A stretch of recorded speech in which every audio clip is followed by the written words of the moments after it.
Hertz Chairman and CEO Stephen Scherr. Stephen, great to have you back on the show. Thank you. Good morning. Good to be with you.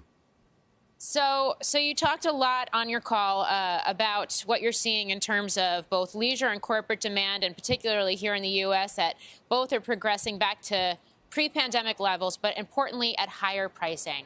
At a time where inflation is in focus across the board, both in terms of markets and consumers, and what that means for the health of the consumer in this year as the economy begins to slow down, walk me through that higher pricing and whether it's sticky here. Well, I think our view is that we're going to see volumes and price really hold in. And part of what's happening is that demand is not lessening at all. I mean, even in the month of January, we saw both corporate and inbound being non-U.S. travelers coming to the U.S. as really moving up. And it continues to show demand. I'd also say to you that if you look away from just the rental car industry and specific travel companies, look at what the TSA did this past Sunday. They processed 1.7 million travelers. That was up from the prior 4 Sundays of about 1.2 million. So demand is there. Travel is there. We're seeing it leisure, corporate, inbound. And we're also seeing it among Uber drivers to whom we rent vehicles. You have Hertz, Dollar, and Thrifty brands under the company's umbrella. Have you seen any shift, trade downs, focus on maybe more affordable options in the midst of the higher prices and inflation? Well, part of what we spoke about on the call is a desire on our part to revitalize the Thrifty and Dollar brands. They've been rather dormant for an extended period of time, and I think they will play to a more cost-conscious traveler, both corporate and leisure.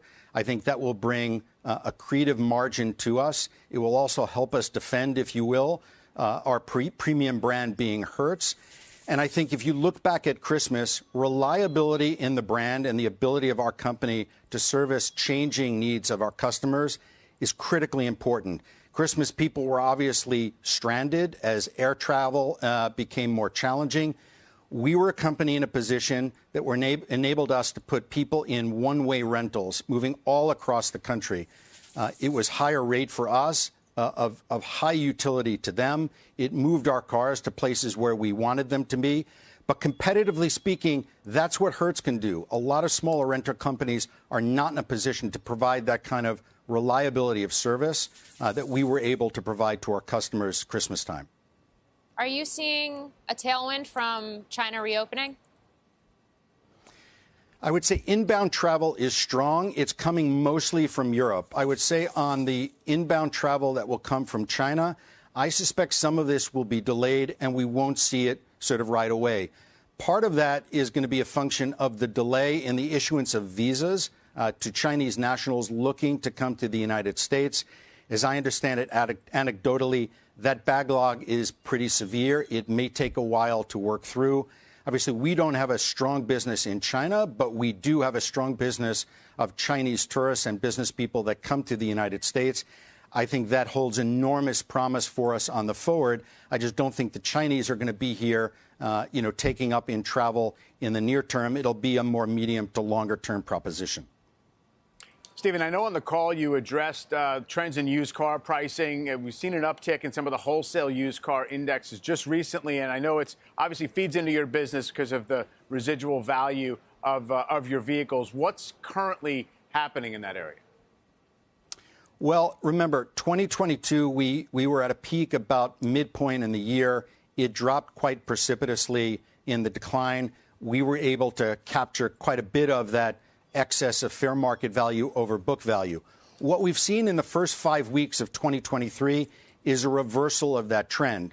Now, hard to know that that has a permanence to it, but it's been quite prominent and quite noticeable in that. And it's playing out, obviously, to the benefit of companies like ours and others.